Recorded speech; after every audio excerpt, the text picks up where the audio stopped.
IQ level क्या होता है? अच्छा क्वेश्चन है, आप बस इसका जवाब दे लेने दीजिए फिर पूछे आईक्यू लेवल क्या होता है। इस ब्रेन का सबसे महत्वपूर्ण हिस्सा जो होता है सेरिब्रम होता है। सेरिब्रम ही हमारे मेमोरी को कंट्रोल करके रखता है। जिसकी मेमोरी अच्छी होती है उसे पढ़ाई लिखाई की चीज़ें, हर चीज़ें याद रहती हैं। तो इसको नापने का भी कोई ना कोई एक यूनिट होना चाहिए ना। जैसे हम आपको गेहूं देंगे तो तुरंत ही उसको किलो में नापिएगा, चावल देंगे तो किलो में नापिएगा, कपड़ा देंगे तो मीटर में नापिएगा, गैस देंगे तो वॉल्यूम में नापिएगा, एमएल में नापिएगा, लीटर में पानी नापिएगा। उसी तरह से हम कितना देर याद रखते हैं इसको काटेक्स में नापते हैं। जिसका काटेक्स ज्यादा उसको कहते हैं कि ससुरा बहुते इसका दिमाग तेज है, यानी इसका आईक्यू लेवल ज्यादा है। और जिसका काटेक्स यानी याद रखने की क्षमता कम है उसे कहते हैं कि इसका काटेक्स कम है, यानी आईक्यू लेवल इसका कम है। समझ में आ गया कि नहीं आ गया? किसी को दिक्कत? अब हम आपको एग्जांपल देते हैं। आपकी लाइफ में बहुत सारे टीचर आए होंगे। कुछ टीचर आपको नोट्स खोल के पढ़ाते हैं। कोनो किताब उताब नहीं है जी? हाँ, कोनो किताबें नहीं, खाता बुक वे देना या इसी को समझा देते।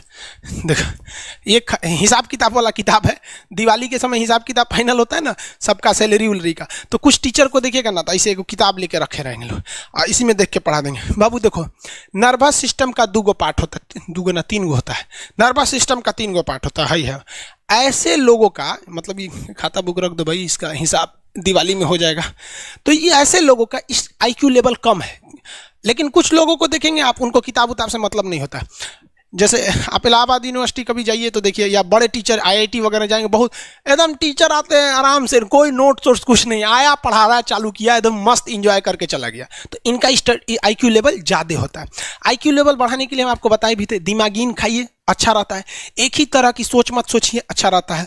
समझ आ गया? प्यार वगैरह के चक्कर में मत रहिए, अच्छा होता है। देखिए, प्यार मोहब्बत आपको हो ही जाता है, ये उम्र की गलती है। लेकिन सही क्या है कि आपके अंदर एक समझदारी रहनी चाहिए कि भाई साहब ये उम्र की गलती है, तो इसे गलती भरी स्वीकार कीजिए। अपने आप को जीवन साथी बनाने की कोशिश मत करिए। बस ये एक समाज के लिए गलत है, हमारी संस्कृति के लिए नहीं है, तो आप करते हैं तो छुप के ही रहिए। एक इस लेवल के रखिए कि भाई हमारी लाइफ अलग है, तुम्हारी लाइफ अलग है, तुम टेम्पोररी आए हो, नहीं तो इसमें चल जाओगे। लेकिन अगर ये प्रेम मोहब्बत में पड़ेंगे तो हाइपोथैलेमस एक्टिव होगा, पूरा नर्वस सिस्टम को चौपट कर देगा। समझ में आ गया कि नहीं? आईक्यू लेवल क्या होता है? अब आप बताएंगे आईक्यू लेवल किसका अच्छा है? आईक्यू लेवल कैसे बढ़ाएंगे? तो याद रखिए, आईक्यू लेवल बढ़ाने के लिए सोने से पहले का आधा घंटा बहुत जरूरी होता है। सोने से पहले आधे घंटे दिन भर में जितना काम किए उसको सुबह से रात तक देखते रहिए। एक बार रिवाइज मारिए कि सुबह उठे थे, ये किए थे, इसके बाद पढ़े थे, क्या क्या पढ़े थे, खान सर ये पढ़ाए थे, आप कहीं मैथ पढ़े होंगे, उसको सोचिए मैथ में क्या पढ़ाया गया था, खटाखट खटाखट। आपको सोचना ही है ना, सोचने में कितना टाइम लगता है, खटाखट। तो अगर इसको रिवाइज करते रहेंगे, गिन के 42 दिन में आपका आईक्यू लेवल तेज हो जाएगा। फिर आप कहेंगे कि सर जी हमरो बिना किताब का याद हो गया। और अगर यही खत्म हो जाएगा तो क्या कहिएगा, आपका भी आईक्यू लेवल गिर जाएगा। सपना कैसे आता है? ये ब्रेन की वजह से आता है। थके नहीं रहेंगे ना, नींद अच्छी नहीं रहेगी तो सपना आने लगेगा, क्योंकि ब्रेन कभी रेस्ट नहीं करता है। टॉपिक भूल जाते हैं, मतलब आपके दिमाग में दूसरा टॉपिक चलता है। आप लाइफ में किसको किसको आई लव यू बोले हैं, कभी भूले नहीं? कौन कौन आपको मारा है या कुछ उल्टा सीधा बोला है, नहीं भूलते हैं। रीजन क्या? आप कितनी बार किसी चीज़ को रिवाइज मारते हैं। 21 दिन के अंदर अगर आपका दिमाग कभी किसी चीज़ को रिवाइज मार दिया ना, तो फिर वो भूलने नहीं देगा अगले 2 महीने तक। यानी हर 21 दिन पे उसको रिवाइज मारते रहिए, मारते रहिए, मारते रहिए। और अगर हर 7 दिन पे मारेंगे ना तो वो एकदम फिक्स हो जाएगा, एकदम फिक्स हो जाएगा।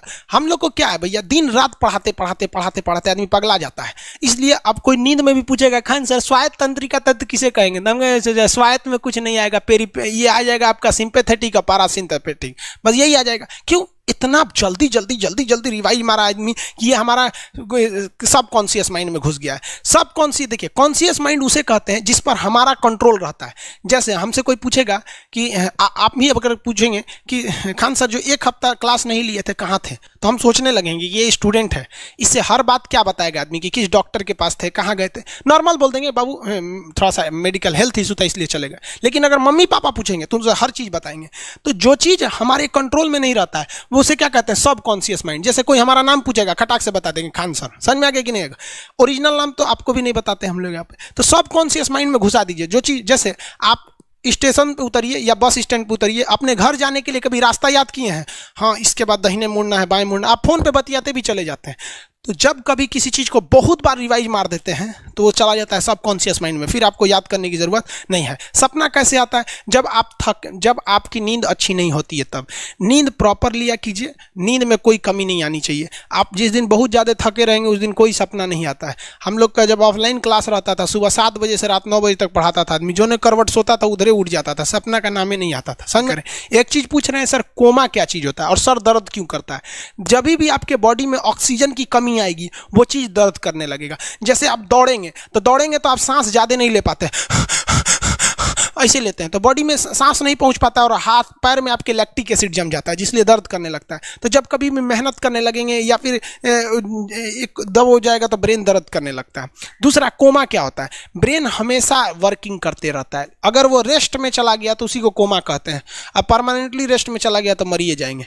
बेहोशी में क्या होता है कि ब्रेन और स्पाइनल कॉर्ड का संपर्क टूट जाता है। ब्रेन और स्पाइनल कॉर्ड का संपर्क टूट जाता है तो उसी को क्या कहते हैं? बेहोश हो गया है। पानी उनी छिड़केंगे ना तो स्पाइनल कॉर्ड में उसमें संपर्क जुट जाएगा, लेकिन ब्रेन और स्पाइनल कॉर्ड काम ही नहीं कर रहे हैं तो कोमा में चले गए।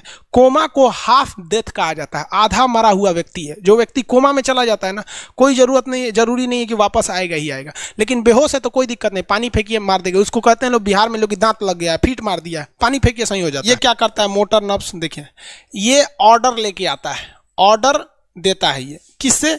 ब्रेन से ऑर्डर देता है। किसको? बॉडी को ये ऑर्डर देता है। और सेंसरी नर्व्स क्या होते हैं सब? ये ऑर्डर को रिसीव करते हैं सर। ये क्या करते हैं सर?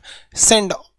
ये देखिए, जैसे मान लीजिए यहाँ कोई मच्छर काट रहा है, यहाँ क्या कर रहा है? मच्छर काट रहा है। तो सोच रहा, ब्रेन को कैसे पता चलेगा मच्छर काट रहा है? या पिछवा मच्छर काटता है तो बिना देख ले आप जान जाते हैं मच्छर काट रहा है। जैसे पढ़ रहे हैं, अचानक से इसे मारते हैं, देखने गए थे मच्छर है, लेकिन आप जान जाते हैं, सोच रहे मच्छरवे काट रहा है। कहीं नहीं कहते हैं कि सांप काट रहा है क्या? नहीं, क्योंकि ये सेंसरी नर्व है, ये सेंस करने का काम करता है। इसको पता है कि मच्छर काटने का दर्द कैसा होता है, तो ये सेंस करेगा। जैसे मान लीजिए यहाँ मच्छर काटा ना, तुरंत मैसेज भेज देगा। किसको? ब्रेन को। यानी ये बॉडी से कहाँ मैसेज भेजता है? ब्रेन को। ब्रेन को कहता है। बॉडी से किसको भेजेगा? ब्रेन को, कि देखिए तो कौन सी चुभ रहा है। तो ब्रेनवा का जो सेरिब्रम है वो करा तो याद है कि मच्छर चुभ रहा है, तो ब्रेन को पता चलेगा सोचा मच्छर चुभ रहा है। तो ब्रेन ऑर्डर देगा किससे? मोटर नर्व से। ब्रेन किसको ऑर्डर देगा? बॉडी को। हाथ को कहेगा मार तो जैसे इधर से मच्छर काटा, सेंस करेगा सेंसरी नर्व्स, सेंस करेगा सेंसरी नर्व, तुरंत मैसेज भेजेगा ब्रेन को। अब ब्रेन कहेगा, ऑर्डर देगा हाथ को मार तो, देखेंगे तो मर जाएगा। यहाँ मारेंगे क्योंकि दूध तरीके मच्छरवा का यहाँ फोटोकॉपी हो गया, मच्छरवा कहाँ गया? तो आदमी खोजता है कहाँ गया, अब फिर मार देता है, ससुरा काट रहा था हमको यहाँ पर। समझ में आ गया? यही दोनों मेन होते हैं, ये मेन होते हैं सब। समझ में आ गया? जैसे सीधी सी बात, मान लीजिए आपको कोई पीछे से ऐसे मार दिया, तुरंत सेंस ऑर्गन कहेगा, सेंस करेगा, सेंसरी क्या करेगा? सेंस करेगा, कहेगा कौन मारा है, तो ब्रेन पीछे देखेगा, कहेगा अरे यार तुम है, इधर आ। समझ आ गया? और वही पता चला कोनो जान पहचान का नहीं है, तुरंत ब्रेन ऑर्डर देगा किससे? मोटर नर्व से। जो हम जानते भी नहीं, एक तमाचा धो देंगे उसको, काहे मारा रे? समझ में आ गया कि नहीं आ गया? किसी को दिक्कत? तो बॉडी से ब्रेन में सेंस कराता है सेंस ऑर्गन, और ऑर्डर देता है मोटर नर्व्स। फालिज मारना सुने? किसी को फालिज मार दिया है, सोच रहा वहाँ का सेंसरी नर्व से खत्म हो जाता है, सेंसे नहीं रह जाता है, तो एंगल लेके घूमता है ऐसे। कौन चीज हो गई? लो बाबा के फालिज मार दे लो, मतलब वहाँ का सेंसरी नर्व्स काम करना छोड़ दिया है, सेंसरी नर्व्स काम करना छोड़ दिया। बुढ़ौती में ही बहुत होता है। अब बताइए, यहाँ पर कहीं मान लीजिए नाखून है, आप नेल कटर से काट रहे हैं, कहीं ज्यादा बकोट लिया हचाक से, तो यहाँ का सेंसरी नर्व कहेगा रे बकलोलवा ज्यादा काट दिया यहाँ पे, तो ये ऑर्डर देगा नेल कटर हटा हटा हटा। कभी देखे हैं कैसे छुरा घोंप रहे हैं और घोंपते जा रहे हैं? नहीं, जैसे घोंपेंगे तो सेंसरी सेंस करने के लिए भेज देगा कि देख बकलोलवा अपने को घोंप रहा है, तो ऑर्डर देगा ना, अपने को नहीं ना घोंपा जाता है, दूसरे को घोंप दो। समझ में आ गया? किसी को दिक्कत? ये क्या करता है? Brain to body, motor nerves, brain to body motor nerve. Sense करेगा सेंसरी, किसको भेजेगा? ब्रेन को। समझ में आ गया कि नहीं? ऐसे सुना मिक्स नर्व्स हुआ, दोनों काम करता है। मिक्स नर्व्स क्या करता है? दोनों काम करता है, ले आने ले जाने दोनों का काम करता है। जब कभी भी इसमें गड़बड़ी आ जाए, इसमें गड़बड़ी आ जाए या इसमें गड़बड़ी आ जाए, तो भगवान एगो सेफ्टी के लिए दिया है, ये दोनों का काम कर देता है, इसलिए नाम है इसका